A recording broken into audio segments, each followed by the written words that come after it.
ঢাকা বোর্ডের শিক্ষার্থী বন্ধুরা সবাইকে স্বাগতম জানাচ্ছি। আশা করি সবাই ভালো আছো, সুস্থ আছো। তো তোমাদের এমসিকিউ সমাধান নিয়ে আমি হাজির হলাম। তো চলো ধীরে ধীরে আমরা এমসিকিউগুলোর সমাধানগুলো দেখে নিই। বিজ্ঞানী মেন্ডেলিপের প্রথম পর্যায় সারণীতে কলাম সংখ্যা ছিল 8টা। এখানে আমার মনে হচ্ছে এই কোশ্চেনটা প্রায় 90% স্টুডেন্ট ভুল করে এসেছে, কারণ সবাই 18টি পর্যায় এবং 7টি গ্রুপের কথা শুনছে, কিন্তু কলাম কয়টা সেটার কথা কেউ শুনেনি। এটা হচ্ছে খাড়া কলম কয়টা আছে, 8টা আছে। এবার কোনটি ক্যাথোডের তড়িৎদ্বারের আগে চার্জ মুক্ত হবে, সেটা হচ্ছে lead 2+। নিচে কোন মূলটি যোজনী, ইলেকট্রন ও যোজনী একই, ক্যালসিয়াম। নিচে কোন মূলটির আকার সবচেয়ে ছোট, অ্যালুমিনিয়ামের। ক্যালসিয়াম হাইড্রোক্সাইড সমান এখানে এই উৎপন্ন হচ্ছে 20 গ্রাম ক্যালসিয়াম ব্যবহার করে কত গ্রাম ক্যালসিয়াম অক্সাইড উৎপন্ন করা যাবে, সেটা হচ্ছে 28 গ্রাম। উল্লেখিত বিক্রিয়ায় টি হচ্ছে সংযোজন, জারণ বিজারণ, দহন বিক্রিয়া। এরপর নিচে কোন যৌগটি পানিতে অদ্রবণীয়, অ্যালুমিনিয়াম হাইড্রোক্সাইড।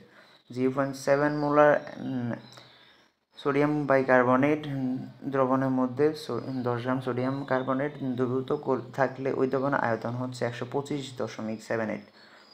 Na2S2O3 যৌগে সালফারের জারণ সংখ্যা হচ্ছে +2। গাঢ় সালফিউরিক অ্যাসিডের আনসার হবে 3।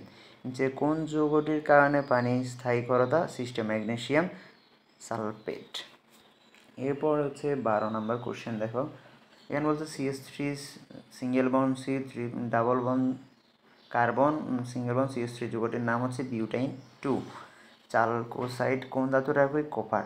গাঢ় নাইট্রিক অ্যাসিডের বোতলের এটা 3টা হবে আনসার। সোডিয়াম ক্লোরাইডে 40-42% এবং ক্যালসিয়াম ক্লোরাইড 58-60% মিশ্রণের গলনাঙ্ক হচ্ছে 600°।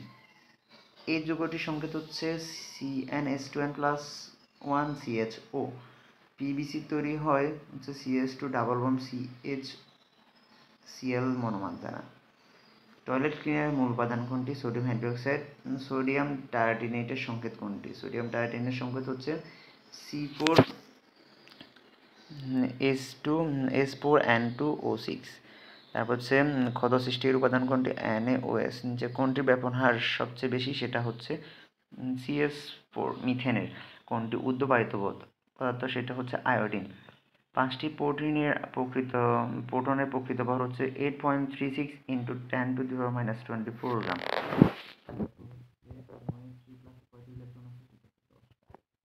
নিচের কোনটি আয়নীকরণ শক্তি সবচেয়ে কম, আয়নীকরণ শক্তি সবচেয়ে কম হচ্ছে সোডিয়ামের।